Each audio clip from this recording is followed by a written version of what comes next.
Yun ang naging problema. Yung mga eksenang kinuna namin, napakadami. Nung na-edit na, lumabas 2 hours and 20 minutes. Tapos kailangan gawing 2 hours.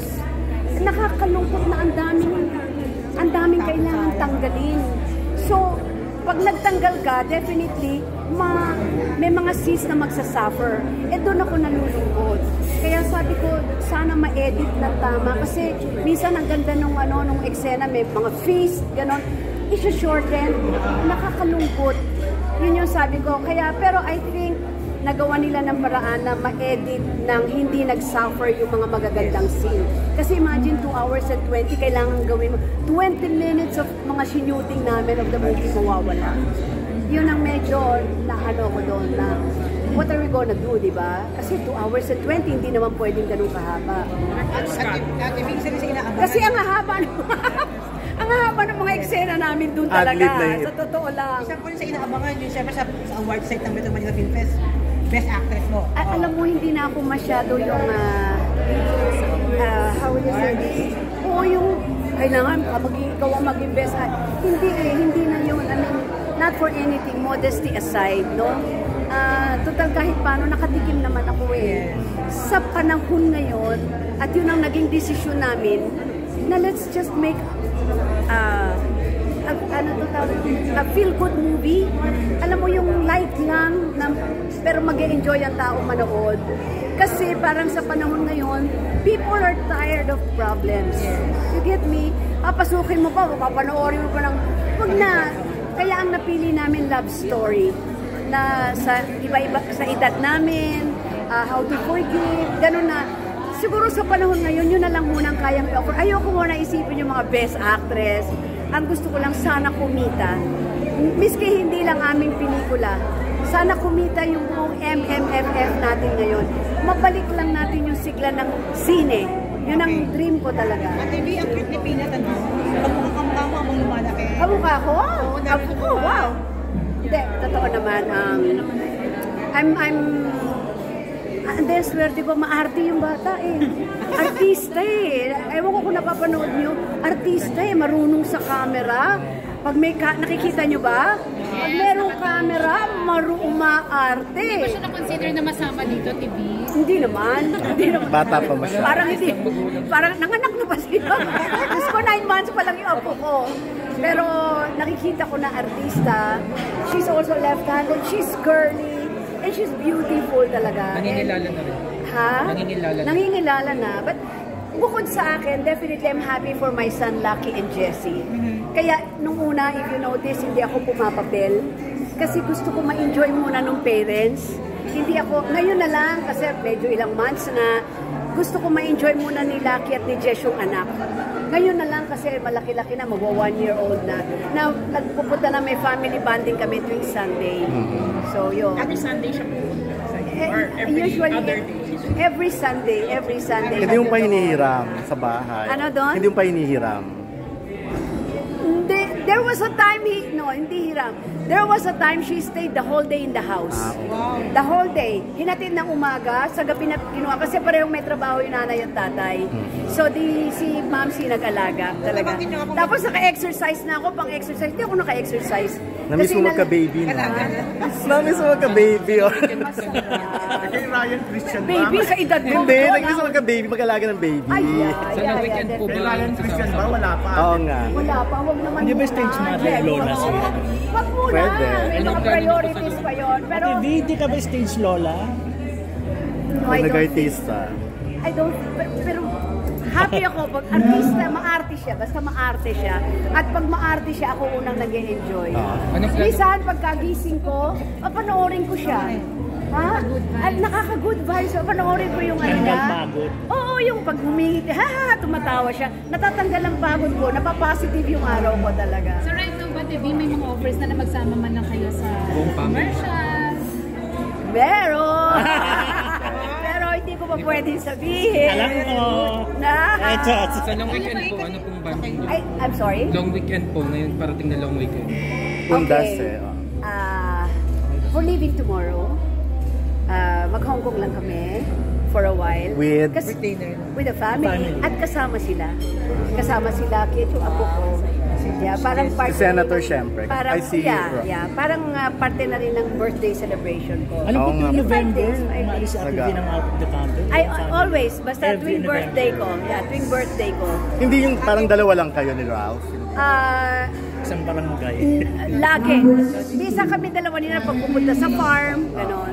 Pero nagbabiyahe laging marami kasi yung family. So wala kayong honeymoon na. Wala na. Kapag gusto namin, kaya. Kapag gusto, may paraan. Pag ayaw, maraming Ayaw. kaya. Sabi sa'yo, sasagot siya ng ganyan. Sinong nangangalabet? Pwede ba yun? Nag-guest kayo doon, nag-guest kayo sa Lucky Day. Yeah, natansya ko kasi nung nag-guest ako sa kanila kasi hindi ako naawa eh. I'm proud of my son. I mean, sa tinagal-tagal na niya as a host. And then, alam natin yung kaganapan sa Showtime. Yes. Yes. Pero for a 12-day show, in-offer na ikaw muna, magsama ka kung sinong gusto mo. Punuan nyo lang yung 12 days. Tinanggap yun ng anak ko. Ang hirap And nun. for that, I'm proud of him. Pwede mo naman tanggihan eh. Oo nga. For naman 12 days pa. Professional No. siya.